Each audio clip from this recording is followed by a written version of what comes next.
Tell Us About Yourself is sponsored by bonusround.ca, streaming Canada's classic game shows on demand. Dive into the golden age of television with thousands of episodes of Canadian series that defined an era from anywhere in the world, all for just $1.99 a month. From iconic shows like Let's Make a Deal and Definition to cult classics like Bumper Stumpers and The Mad Dash, bonusround.ca brings you timeless entertainment that's fun, enlightening, and affordable. For less than the price of a cup of coffee, relive the magic of Canadian television history. Subscribe now at bonusround.ca for $1.99, download the free Bonus Round app on iOS, Android, and Roku, and turn every night into Game Show Night. By Game Show Forensics. In a world where game show imperfections go unchecked, where judgment calls are questionable, and where clocks tick with unsynced inaccuracy, there is but one elite force to investigate it all. Armed with the latest in atomic electromagnetometer and gas chromatography mass spectrometry technology, Game Show Forensics is always on the case. Join Robert McKee and his elite squad of game show scientists as they dive headfirst into the most absurd depths possible at GameShowForensics.com. Adult discretion is advised. And by The Inn at Leola Village. Nestled in the heart of picturesque Pennsylvania, the Inn at Leola Village is a sanctuary of luxury and relaxation. Indulge in the timeless beauty of their historic suites, each meticulously designed to transport you to a bygone era of elegance and grace. Experience the culinary delights of their award-winning Italian restaurant, where every dish is a masterpiece crafted from the finest local ingredients. From romantic getaways to corporate retreats, the Inn at Leola Village offers a haven for every occasion. Unwind at the spa, stroll through the lush gardens, and let the stress of everyday life melt away. Make your reservation today at theinnatleolavillage.com or call the front desk at area code 717-656-7002. The Inn at Leola Village, an oasis of luxury. Tell Us About Yourself. Conversations with Game Show Contestants is produced in partnership with the Strong National Museum of Play in Rochester, New York, one of the largest history museums in the United States, and one of the leading museums serving families with highly interactive exhibits and programs. Since 1968, the Strong Museum has been dedicated to exploring the ways in which play encourages learning, creativity, and discovery, and how it illuminates cultural history. And their National Archives of Game Show History. Founded by industry veterans Bob Bowden and Howard Blumenthal, the archive is home to thousands of artifacts representing over 80 years of broadcasting, including props, set designs, video interviews with game show professionals, and other iconic elements from the history of television at play. For more information about the National Archives of Game Show History or the Strong National Museum of Play, visit museumofplay.org or call area code 585-263-2700. Blue 35.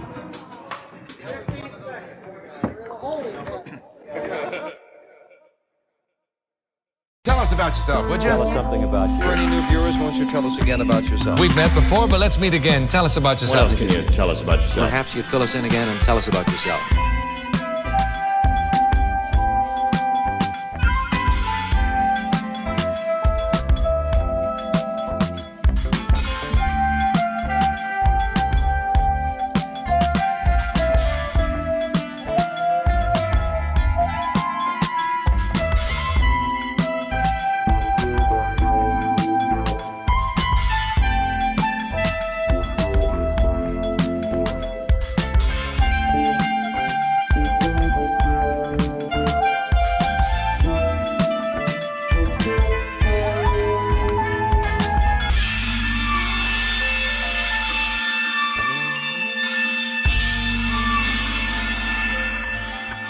I'm Barry Marguiles.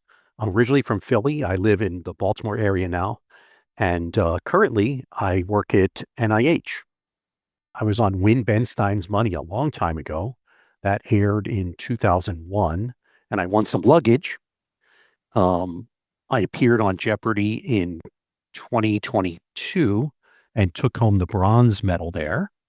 And most recently, in 2024, I was on Trivial Pursuit with LeVar Burton.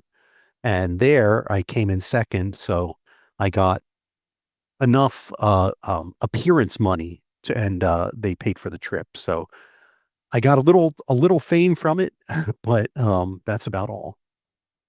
You know who I think is so cool? LeVar Burton. He must have been a pleasure to interact with and work with. He was outstanding. I like to quote Stuart Scott from ESPN because LeVar was absolutely cool as the other side of the pillow. That's wonderful. You can tell he was my pick years ago, before Trebek had passed away, before it was even a hot topic. He was my pick to replace Alex Trebek. And I wish he had more of a chance to do that, but he was always my favorite. I thought he would have been such a cool replacement. He was such a class act. And I mean, getting into the weeds a little bit, it's been over a year and I'm still so excited that I was able to say the words Alex Haley to the original Kunta Kinte. That was phenomenal. What an experience. Isn't that interesting? I feel like game show fans, game show people like us, we have these sort of, we have this way of thinking, excuse me. We have this way of thinking about things that gives us these little milestones, right? I was in Owings Mills, Maryland a few years ago, and I was covering the premiere of a documentary about Mark Summers, the guy who hosted Double Dare and a bunch of other stuff. And it was the movie, and there was a Q&A with him, and it was moderated by Pat Sajak. So somebody I just never thought I'd ever see in person. Wow. And I asked him a question, and we got to talking about the way the rules for game shows are delivered by the host. And it led into an anecdote by Mark Summers about learning the rules for Double Dare. But I got to, in unison with Pat Sajak, recite the rules for Hollywood Squares. That to me is like like it's a very narrow section of the populace that would understand how cool that is. Exactly. This particular thing had me going back to 11th grade English when our teacher required us to read the autobiography of Malcolm X. And nobody wanted to do it at first. But once I started reading it, absolutely one of the best books and one of the best amazing stories ever. And that's where I was re-exposed to Alex Haley because when I was younger, Roots was on TV. And so it was just sort of this amazing, what's the right word? Amazing coincidence of people and time and that question. And it was this really cool connection. So yeah, these little snippets of fandom and nerddom and triviadom all sort of coalescing in both your case and my case. That's so true. Just like this confluence of circumstances that put us in such a cool place at the right time, you know? Oh yeah, absolutely. Wonderful. Barry, tell me a little bit about what game shows meant to you growing up before you got the chance to become a contestant on one. Were you a game show fan? Were you a game show watcher, casual, hardcore, or how did that play for you? I was absolutely a game show fan and game show watcher. So of course there was daytime Price is Right when I was sick and home, like a lot of kids. When I used to teach, I also used to refer to different game shows in class to try to make analogies. There's one thing in biology that you can go so high, and then if you try to go any higher, you fall off. And I would use the tune of the hiker from The Price is Right. Right, the Yodely guy song. The Yodely guy, and then I'd go, oh, I'd fall off. And I knew that sort of childhood memory could also jog the same childhood memory in the students I was trying to reach, right?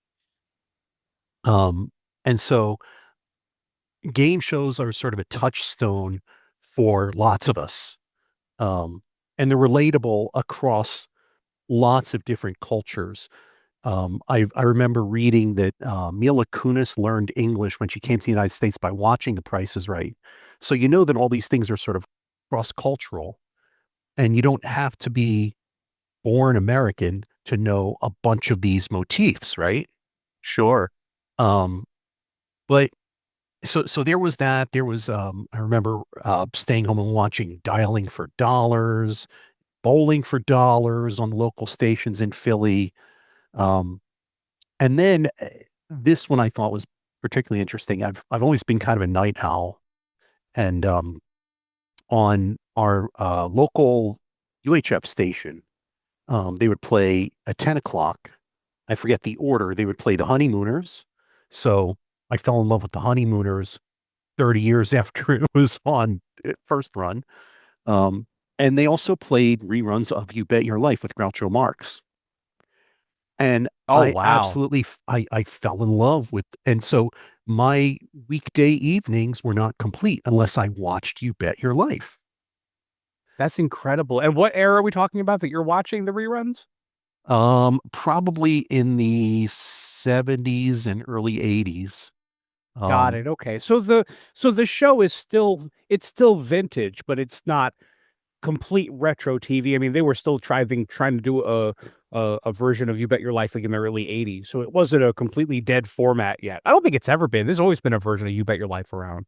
Right. But it was so much fun, and not that I recognized the contestants who went on to do other things. Like, it was years later that I saw that Phyllis Diller was on it and a few other people. Sure. But the banter of Groucho with the contestants and with what was his name? Fenneman? Yeah, George Fenneman, the announcer. George Fenneman.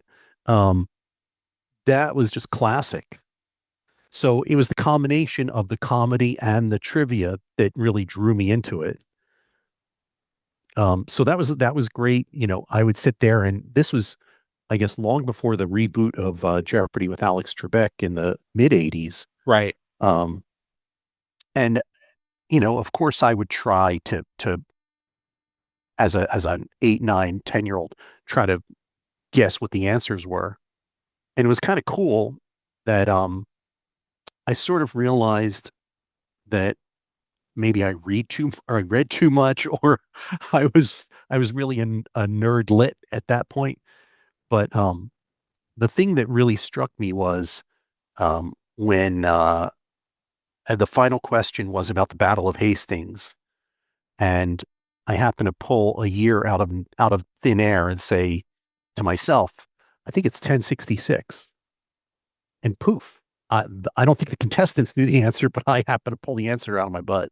Isn't that a great feeling? I used to love when stuff like that would happen. Oh, it's great. Yeah, And it I'll is. give you another sort of more recent touchstone around game shows. When I was a postdoctoral fellow, we were on we were at a conference. And when I say we, I mean my advisor and a few other grad students, and she had brought her daughter at that time. Right. And Jeopardy was on, and we all stopped to watch Jeopardy in her hotel room. And it was a bonding moment for all of us in that regard. Sure. So Yeah, that was kind of fun. Jeopardy and Wheel of Fortune, I feel like, are two shows that do that, that have that bonding quality. It's stronger than a lot of other shows. I think part of it is because Jeopardy and Wheel of Fortune are two shows that, I'm trying to figure out how to describe it. By watching the screen, you are inherently playing the game.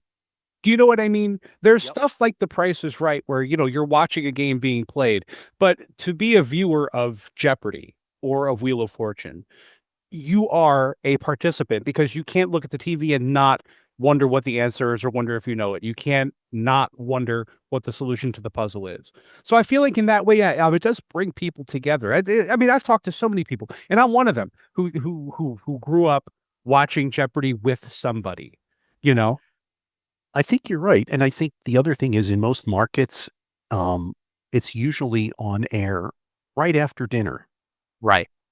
And so it's sort of natural to go from the dinner table to a family game that's right there on TV.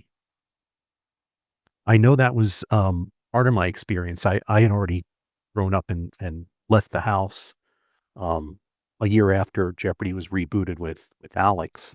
So I didn't get all of that experience growing up with Jeopardy and Wheel in front of me. But I know that when I would visit my folks, that was part of the routine was dinner and then sit down and watch Wheel and Jeopardy. Sure. Well, even what you had mentioned, growing up watching reruns of You Bet Your Life with Groucho Marx. I mean, what a great show to grow up with, and what a great opportunity to associate humor with knowledge, because I feel like they go hand in hand in a lot of ways. I've talked about this on other episodes, but I think that to be a funny person is to be intelligent. It takes a very strong, uh, it takes a lot of intelligence to be funny, and I think it takes a good sense of humor, I think, to carry a great intellect as well. So to make that association early on, I think is super cool. I mean, they say you learn things better when they're associated with something silly or something funny, like the Schoolhouse Rock effect kind of thing. Yeah, absolutely.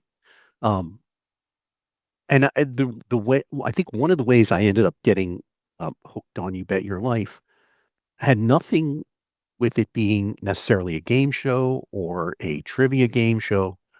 It was centered around Groucho Marx because at the time, my sister, I mean, they're still fans. My sister and brother-in-law at the time were huge Marx Brothers fans because they were having a renaissance in the community in the 70s. And one of them, or maybe both of them, said, "Hey, there's this game show on.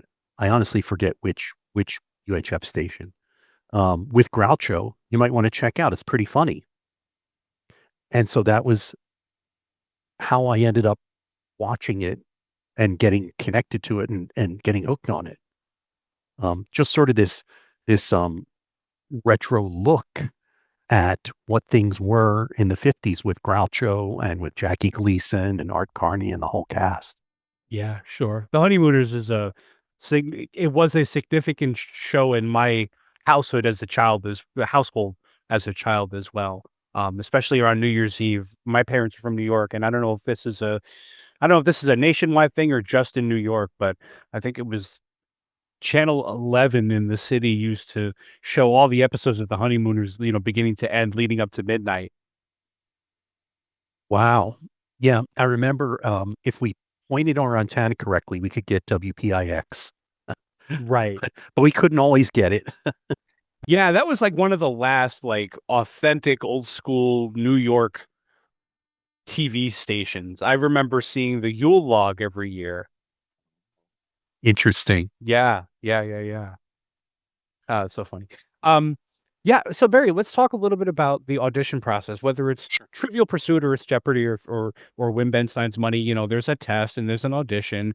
How did you I'll ask how you prepared for the interpersonal part of the audition, because I imagine a life of loving game shows and loving trivia and loving Jeopardy, you develop a sense for general knowledge. But I feel like a lot of people um, have trepidation about the interview, the part where they need to, find out who you are. Um, how prepared did you feel for your first attempt at that part of this process? So, that's a really interesting question, Chris, um, because I've always sort of been a little bit loony to begin with, which means that I didn't really have a lot in terms of preparation or process. Um, I think if I go back to Win Ben Stein's Money, I guess I did a phone Q&A first, a phone quiz. Then they said, "Okay, come on out." So my wife and I scheduled a vacation to LA, did a paper test, and then passed the paper test in person and did an in-person audition, as it were. Um, and yes, since this was my first experience with any of that, it was kind of nerve-wracking. But I tried just to be myself. And what that meant was, um, if the little voice inside my head didn't know the answer, but wanted to spit out something ridiculous, I just did. If I wanted to act, if I felt like being polite was the right thing to do, I'd be polite. I pretty much just let whatever personality I have come through. And I was fortunate to make the contestant pool then. And then they called me back a few months later, or a couple months later, for the actual show. If I could go down that rabbit hole, Barry, for just a Sure. second and talk about that sense of looniness. In my experience, as somebody who has his fair share of experiences in which he has been the loony one, it comes from, at least in my life, it comes from people in particular. I can think of like 3 people off the top of my head, some in my family, some not, that I think influenced that lack of inhibition when it comes to communication. As you think about it, are there people in the early part of your life that you saw that loony quality in, that you maybe gleaned that from? Is this something that came from TV or maybe something outside of that? It all starts with my dad. Yeah. My father had very few governors on his behavior or the things that would come out of his mouth. Um, one incident when I was a kid that made me laugh my head off. We went to a movie, my mom, my dad, and me, and he found an empty popcorn container, and he flipped it upside down to stomp on it and make it burst. When he flipped it upside down and lifted his foot, my mother looked at him and said, "If you do that, I don't know you." He looked at me with one of those, that mischievous grin. And of course, he popped it as loud as he could. And my mom actually got up and moved to the other side of the theater. So Oh, I love that. his impulsiveness was contagious. He was the consummate raconteur and kibitzer and joke teller. That's where it started. But I do have to admit that, of course, at some point, the embarrassment governor kicks in, right? Okay. Yeah. And the embarrassment governor started sometime in college, when it was more appropriate not to stick your head out and get noticed because you didn't want to get your head cut off, right? Sure.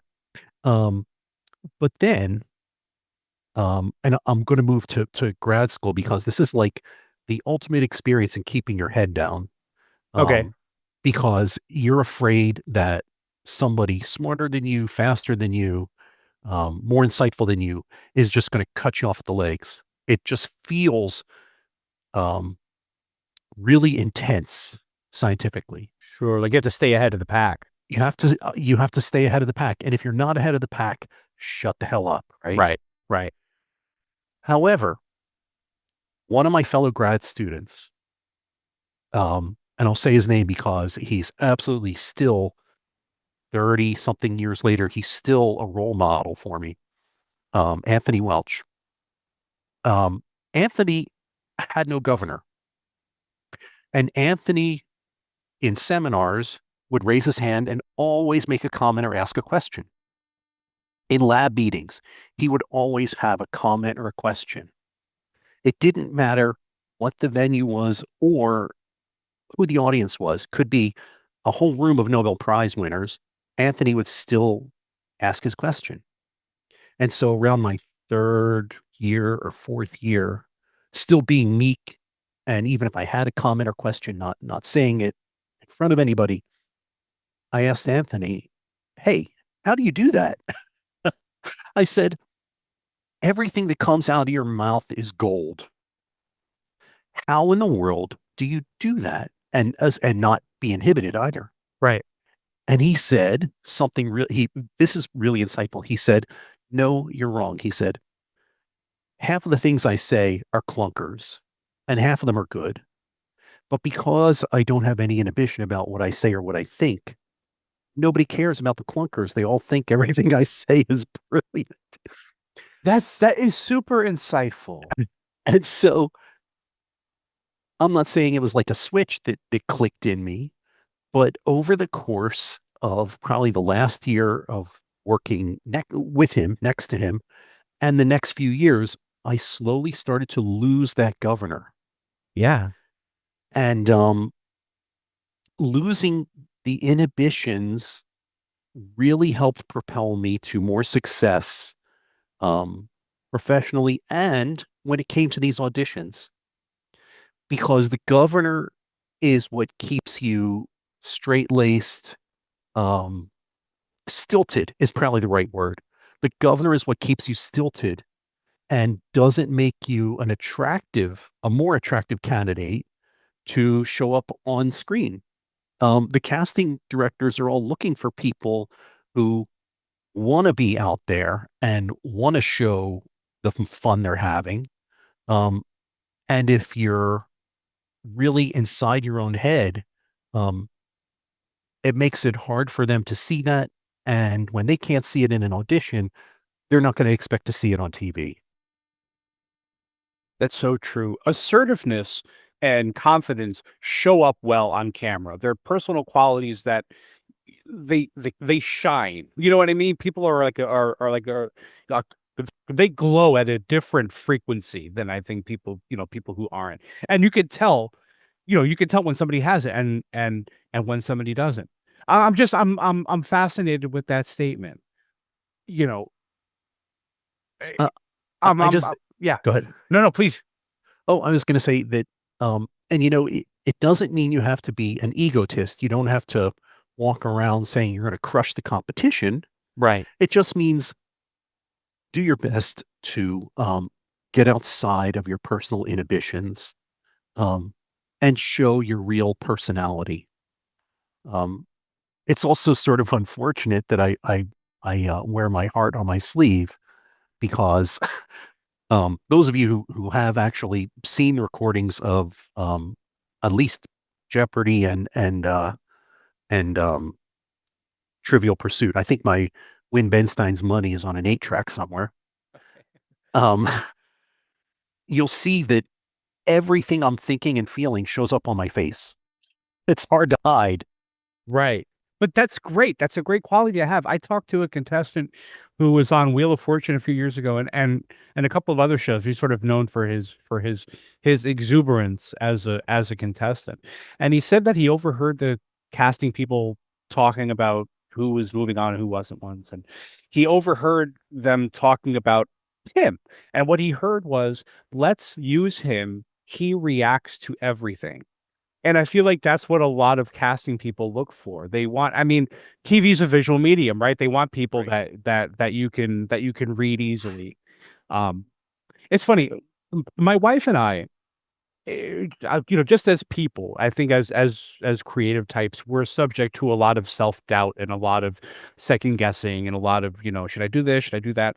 And it's something that we both go through, but we try to remind each other that similar to what Mr. Welch was talking about, people almost don't have time to judge you. And the time that it takes for you to communicate what you want to communicate and to say what you want to say, the act of doing it in an unabashed, uninhibited sort of way speaks more to your character than the subject matter of what you're saying. And I think people tend to admire that before they have a chance to analyze what you're saying to the degree that you yourself have already analyzed it.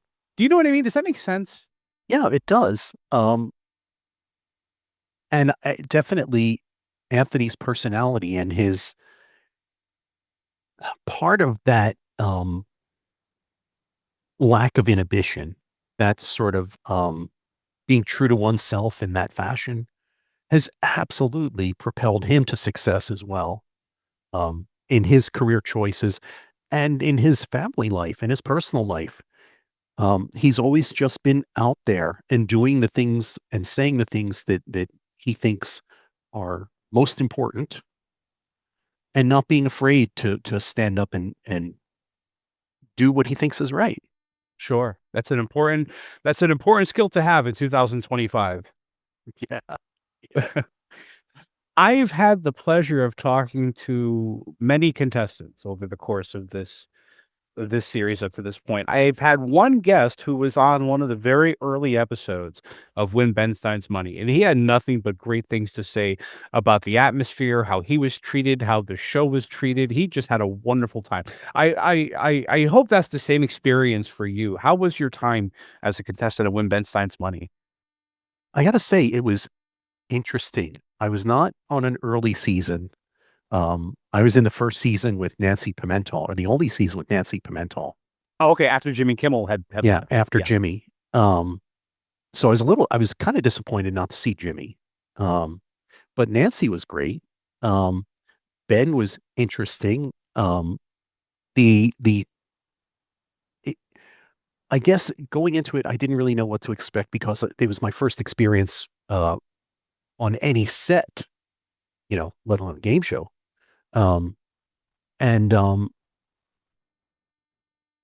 It was interesting to be in a green room and to have so many things available while you were sitting in the green room. The other contestants were kind of fun. I will say that the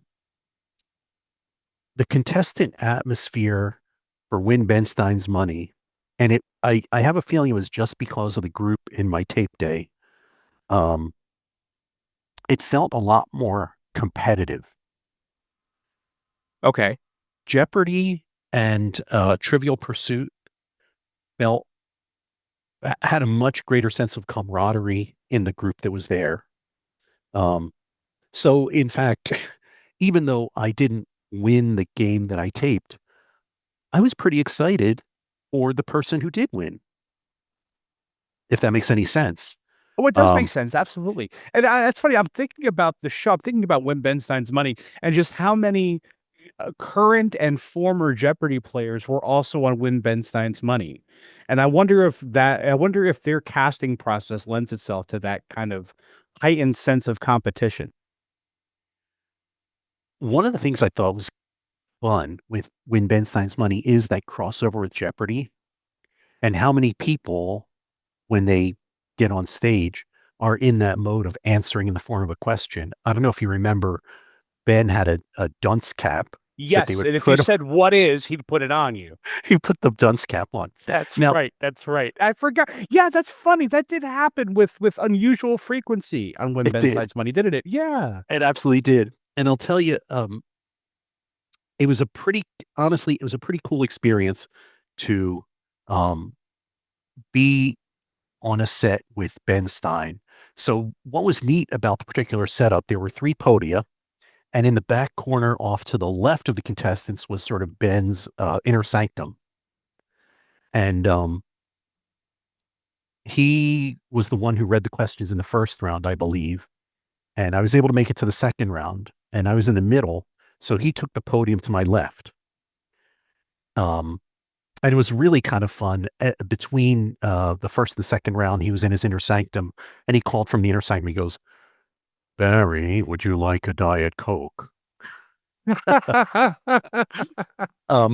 then the other kind of neat thing was, in the second round, he's competing for his own money. So he's also buzzing in. And this is probably where I first had my trouble with buzzers and getting it on time. At one point, I guess we had both been trying to buzz at the same time, and he kept answering. And at one point, he looked at me, he goes, "You knew that one, didn't you?" And I'm like, "Yes, I knew that one." That's incredible. Yeah, for anyone listening who's maybe not familiar with Win Ben Stein's Money, the conceit of the show, and I'll talk a little in a little more detail about that in a second. But the conceit of the show was Ben Stein gave $5,000 of his own money, put it up for grabs in every episode. And in round 2 of the game, he would become a contestant, replacing whoever scored lowest in the first round, and play to defend whatever of his money was left. Is that more or less a summation of how the show worked? as far as the briefing that contestants get, before they get on the show, what were you told was the deal with the idea that it was Ben Stein's money? How do they explain how that part of the show works? Because I have a sneaking suspicion that he really wasn't paying $5,000 every episode. Well, he was. So the deal is that the production company has a pot of prize money for the season, 500K or whatever the number is. And whatever's left after paying out the contestants, Ben takes home. So the way Okay. and what they explained was the first couple seasons, Ben just came in and in the final test where the contestant could win $5,000, he would win maybe on half of those. And after a couple seasons of that, he started to get really upset that he wasn't taking home as much of that pot as possible. So he started to study. And the way he studied was by going to the supermarket and getting all the popular magazine rags and everything he could. And he would read incessantly before taping the season. And the contestant coordinators told us he would have magazines everywhere, in his car, in the bathroom, in the bedroom, everywhere. And his success rate, I guess it was the third and subsequent seasons, his success rate went up considerably, like 80 to 90%. Wow. I'm surprised. That's how a lot of trivia champions study. They just gather little bits about thousands of subjects of interest. It's funny. That's how I prepped for Jeopardy. And what I've realized is, as I'm getting older, retaining facts, like absorbing and retaining individual facts, is very difficult. Concepts I get much easier. And maybe it's because of the way that my brain has been trained over the years or whatever, but facts very quickly slip from my mind. So I tried with Jeopardy. I went to the local supermarket and I picked up People and Us Weekly and I can't even remember all the magazines I picked up to try to get my pop culture up to speed. That did help when I did the last online Zoom test. I happened to get something correct about Taylor Swift that I never would have gotten before. Sure. But then when I got to Jeopardy, none of that helped. No, yeah, they're not asking many Taylor Swift questions on Jeopardy Right. these days. Sure. It's funny. Jeopardy is one of the few shows that has a reliable source of study material in the J archive. Yeah. It's unbelievable. I don't know if you've used that as a reference tool or study tool in your preparation, but just what an incredible resource for a potential contestant to have. The information on the web to help with Jeopardy is phenomenal. It's Yeah. not just the J archive, but how to bet and how to learn how to use the buzzer most effectively. And the kicker for all of that is I didn't discover any of that until after my appearance. Oh, did you not? I didn't know any of that was out there. Right. Oh, God, yes, just such a vibrant community. Oh, I mean, yeah. you know that now as a former contestant, you get enveloped into this or welcomed, I should say, into this community that's just so inclusive and so just mutually positive. Oh, it's great. The alumni network is fantastic. The folks who I've befriended, not just the folks who were on my tape day. I'm pretty good friends with somebody there, and we're on a Quip team together with some other folks. One of whom is also a Trivial Pursuit alum, and another Jeopardy alum. But that's how I ended up meeting Cory, because Cory reached out in the Jeopardy group, and this bizarre sort of twist of circumstances asked if anybody was interested in auditioning for improv Jeopardy. And I was like, sure, why not? And I blame Cory for I do too. for getting me connected into both the more game show scene and for getting me into improv. What an incredible talk about a confluence, right? What an incredible intersection of interests. It's fascinating to me to see that change, especially in Corey, because Jeopardy, I think, is one of those shows, one of the few shows, maybe it's one of a couple. I'll put Wheel of Fortune in as well, where getting on the show and being a contestant on the show now becomes part of your personality. It's up to you to what degree you amplify that. I think some people are louder about it than others, but just the fact that you've become a Jeopardy contestant, you are among those ranks, is a status changer. Do you know what I mean? And so to see him embrace that and to see him incorporate it into something else that's not on its face, related, but he's now made it related for him. I think that's just such a cool, as somebody who likes to create, that's a cool process to be witness to. It's really been amazing to befriend Corey, to watch his creative process in everything that he pursues. And so, just like I aspire to try to be more like my buddy, Dr. Welch, there's a lot to aspire to be more like Corey in many ways. Oh, for sure. And I know that as well as anyone. Again, just seeing that creative process is inspiring. It's great. It's so much fun to be around him. He's such a blast and so creative. And now, One of the I know, as a note to him, he could turn up the volume by like 4 on this section of the recording. and one of the fastest minds too. It reminds me of being a postdoc where we would walk around and bust on each other all the time. Ori is just so fast. Yeah, he sure is. He sure is. He's a good egg, as we like to say. Yep, absolutely. In the course of our conversation, and actually even in the course of reading your application for the podcast, I don't think I found out how well you did on Win Ben Stein's Money. How did you do? Did you win? Oh, second place. Oh, wonderful. I was. Here's the embarrassing part, Chris. So my background is in viruses. Okay. So I did my graduate work in a group of herpes viruses, and I did my postdoctoral work in HIV. But my breadth of knowledge across viruses was still pretty narrow at that point. After postdoc, I took a faculty position in viruses and ended up teaching virology and doing research in my lab with herpes. So I got a lot more proficient in lots of different things. All right. So I'm sorry. That's the background information going into this. Sure. One of the most embarrassing things to me was one of the questions in Win Ben Stein's Money about breakbone fever.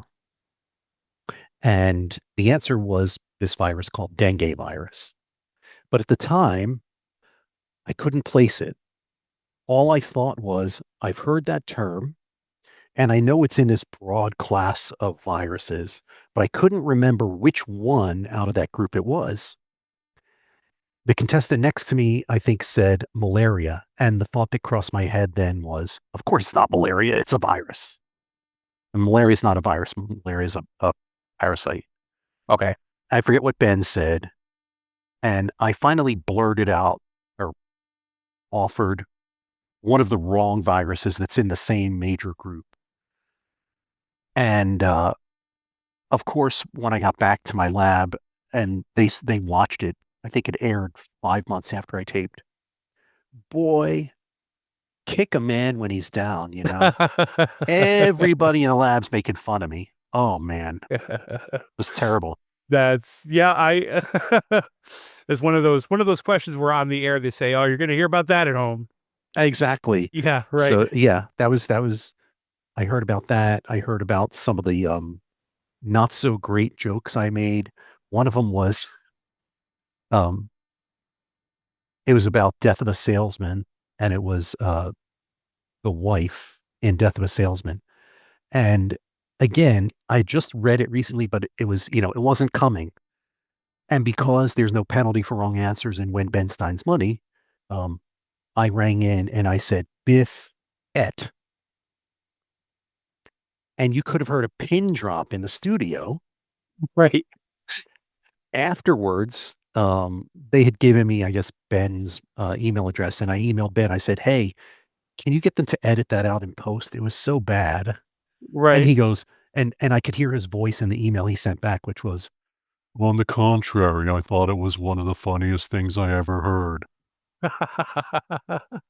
That's sweet. I didn't know you get to I didn't know you get to email Ben Stein once you're off the show.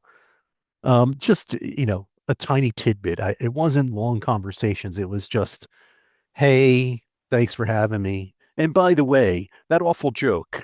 Sure. I understand 100%. There's stuff out of my Millionaire appearance that I wish they edited out, but they didn't. I told a story about getting on The Price is Right at some point in that process, and they cut that out completely. Just lost to time, I guess. Yeah, aren't there things that we just wish they would cut out? Oh my God. I did an impression of Gilbert Gottfried on my episode of Millionaire. I would pay, I won 15,000. I would pay 16,000 for them to edit that out of the rerun. Now I got to hear it, Chris. Oh God. This is the part I'm going to make a reminder to myself. This is the part where if I have audio from it, I'll edit it in. Okay. Okay. Ugh. So tell me about your experience on Trivial Pursuit. Now, were you invited to try out for that show, or did you hear about it and apply? I think that it may have come up in our Jeopardy Facebook group as an opportunity. I don't remember. Honestly, I don't remember. Sure. Yeah, because I know they had gone out of their way to invite some accomplished trivia players to be on the show. So I wondered if you were in that group that was invited to try out. I was not directly invited. So I went through a web application. Right. And then I'm trying to remember. And then I think I did a phone interview with some questions. And then I did a Zoom interview that was an audition. And then they said, hey, we want you. Here's a contract, sign this contract, and you're good to go. One of the things that, it filmed in the UK. Okay. And they different from a lot of American productions, the production itself paid for airfare and lodging and gave us a stipend. So it was not totally out of pocket. Yeah, sure. Which is obviously kind of cool. That was Oh, yeah. fun. Plus it was a trip to the UK. But the contract, I was a little hesitant about the contract because it had some odd things in there for a trivia show, I thought.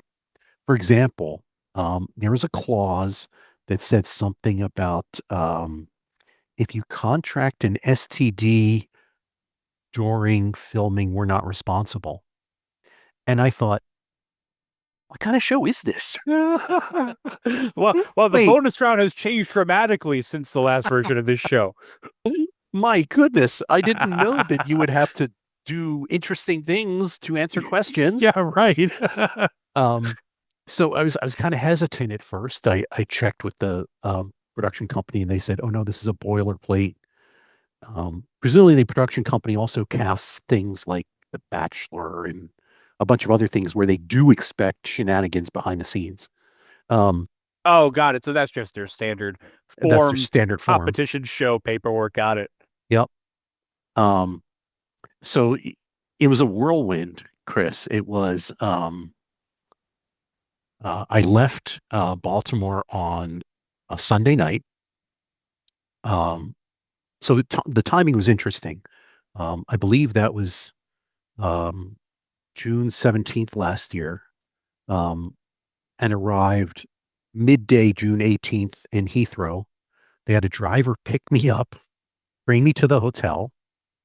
I crashed for a few hours. Then the production staff met me in the lobby around 6 p.m. or 7 p.m. local time on that Monday, which was the 18th. The next day, the 19th, we were whisked away in a couple cars to the studio, and we were there all day. And when I say all day, I believe we left it at 9 a.m. and we got back to the hotel around 10 at night. Oh, that's a day. That's a long Part of day. the deal was, and it was only 2 shows that were taped, but we were literally the first 2. And so all of the kinks had to get ironed out, like, the game board's not working and the lights aren't working and fix this, fix that kind of thing. Sure. So there was a lot of downtime, and we got to know each other. The contestants and the staff got to know each other pretty well and had fun. That's a great bonding experience to be on a show in its first couple of days. I was on The Chase season 1, and I think we all think of ourselves as a weird little family in that sort of way, that we all had Right. that experience together. The pioneers, right? Absolutely. And you got to experience things the first time through and help the production crew figure out what works and what doesn't. We and walk so they can fly. Exactly. But it was such a whirlwind that the next morning, which was my birthday, I was on a plane back to the States. So I was literally on British soil for 36 hours, maybe. That's incredible. Doesn't it make the world feel enormous when you think of it that way? It was crazy. Yeah, that's unbelievable, especially for them to have paid for it. I think that is the best experience you can have. Yeah, like, people will ask me sometimes what's my favorite show that I've been on, and I like them all for different reasons, but the ones where they fly you out, oh, so much fun. Oh, it was great. Just so much fun. As you think about that process, you mentioned, you leaving for the airport and landing and getting to the hotel, waking up, meeting the people, doing the thing. As you think about the whole experience, is there a specific moment where you just look around and go, "What the hell is going on?" Like, where just the other gravity of the whole situation hits you? Um, I think that kind of thing hit me much harder for Win Ben Stein's Money because I think 2 things. One is it was my first time doing anything like that. Right. And the other is I had almost no experience in front of an audience. And I think there were a lot more nerves there. Plus, again, this is going to sound ridiculous. Waiting in the green room for my episode to tape for Win Ben Stein's Money. Man, I had to pee. I had to pee so bad. Oh, no. But I was afraid they were going to call my name and I would be taking care of business. Right, So I right. waited. Uh-huh. I waited. And I think at points, if you rewatch the show, you could see me dancing in place, just trying to hold. Oh my God. But that kind of pressure has to work against you, right? It was a little bit distracting. So it was a learning experience, right? So I learned, take care of your business. If you have to go, they will pause while you go. Right? Yeah, But I didn't know absolutely. any of that then. I thought, you got to do everything that they say when they say, just bang, bang, bang, bang, bang. Oh, I understand 100%. Being part of that process, being a contestant and being there for the thing, there's something about the situation that makes it feel very, I'll say, fragile for your first time. You know what I mean? You don't want to do anything that's out of step. You don't want to do anything that's going to mess anyone up. You're lucky to be there. Just do what they say and hopefully win Yep, money and go home. that's right. Fragile is an excellent word to describe it. By the time I got to Jeopardy, I'd been teaching for 20 years. So on a daily basis, I was standing up in front of anywhere from 20 to 150 people and sort of doing my best to convey information and let the voices inside my head direct what was coming out of my mouth Sure. and coming out of my hand. So I'd lost a lot of the inhibition by then. Tell me a little bit about what your Jeopardy experience enabled you to do or see, whether it was because of what you won or because of the friends and relationships you forged along the way? What has Jeopardy itself brought to you? Jeopardy was kind of the absolute bucket list item. I've been watching for years, like most of us, watched it through college and off and on, like I said, with people when I was a postdoc and then from home. Um, when COVID hit and things went all online, it actually got a little bit easier to try out. And I was fortunate that some of my weirdo personality showed through on the screen, that they took a chance on me.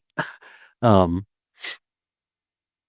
the community, so the show was the show, the competition was the competition. Um, but what really came out of it for me was the network of friends and the alumni network of Jeopardy contestants is just amazing. Um, so there are people I'm friends with online. I've never met in person, but we have some really deep conversations. And the only reason we know each other is because we're both members of this alumni network. Sure. So I will also say that as a group, personally, everybody is quite supportive of each other in all kinds of things. So we get notified um, for good things in life and some problematic things in life when people post about them. So we're there to both celebrate for and with one another, and we're there for support when things aren't going so well.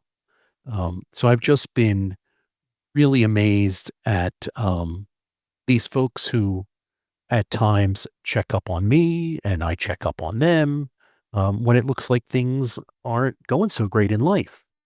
Um, One of the other really neat things, personal neat things that I was able to participate in, um, Megan Walks Press, who was the one who won my Jeopardy game. It was her first game, and she became champion and won 6 in a row. Um, she started to run online trivia for good games, and they were fun. And the way she ran things and the goal, the outcome was just so heartfelt. Um, we would all chip in a contestant fee. So everybody paid into the pot, and the winning team, the pot would go to their selected charity. That's And wonderful. it felt like so much more than just having fun or playing with a bunch of people. It's kind of like the game show marathon, where it's fun, but there's a real purpose behind it also. Sure. So the ability to give back and help communities, even in some small level, really makes all the other goofy things I do with my spare time much more meaningful. Tell Us About Yourself. Conversations with Game Show Contestants is hosted, produced, and edited by me, Christian Carrion, from my studio in beautiful downtown Lancaster City, Pennsylvania. Co-executive producer Cory Anotado. Researcher Chuck Donegan. This has been a production of BuzzerBlog, the most popular game show website in the world, in partnership with the National Archives of Game Show History at the Strong National Museum of Play in Rochester, New York. For more information, visit museumofplay.org. Thank you so much for listening. I'm Christian Carrion. Good night.